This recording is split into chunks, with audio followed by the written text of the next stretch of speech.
we're going to talk about picture talk, which is one of my favorite routines to use in my Spanish classroom. If you saw my video last week on movie talk, picture talk and movie talk are really similar, at least the way that I do them. So I'm going to give you some really specific examples and then share one with you to get started. Let's dig into it.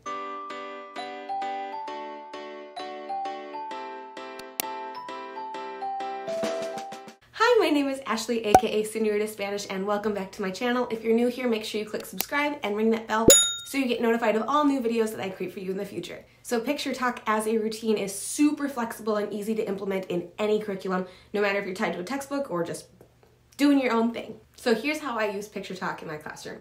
First step is to find a picture or an image or a graphic or whatever. I usually think it's extra fun if it's kind of a goofy picture because it helps with interest, it helps with making it compelling for my students, but it's not an absolute requirement that it's silly or goofy. It can be just as compelling, especially if you're bringing in like an authentic image, right? A photo or a picture of somewhere that you're discussing with your students, something that demonstrates real people who are speaking the language that you're teaching. That can be just as compelling as a silly picture of people looking awkward. So then I take that image and I put it on a set of slides.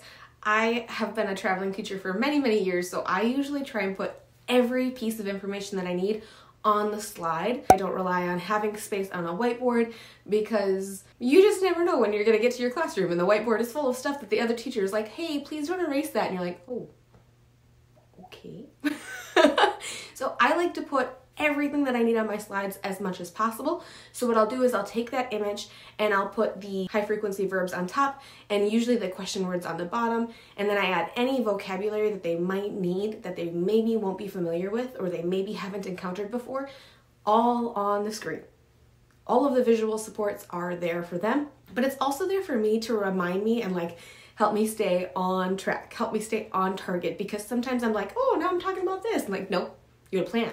Then you're ready. That's all the prep you need. Find the image, put the visual supports on the slide, and you are good to go to actually use this as part of your lesson. So project the image and make statements about it, pointing, right? Pointing to your visual supports, pausing as you go, circling, you're asking questions. If you're not familiar with circling, I have a blog post on how to do it and I will link it in the description of this video below. But basically you are going to discuss the image and whatever is happening in it. That's part of what makes this routine so flexible, is that you can talk about anything as long as you find the right image. You're just gonna talk about what they see on the screen. Something that I like to do with picture talks to kind of up the interest factor or to make it more compelling is to do kind of like a slow reveal. So we might start with a picture with most of it covered and then I'll just like reveal a little bit at a time until it's like, oh, this is what's happening in the picture. And while I don't always do that, right, depends on the picture, sometimes it's nice because then we can focus on one little piece of the image and discuss that, and then I can kind of gradually draw their attention.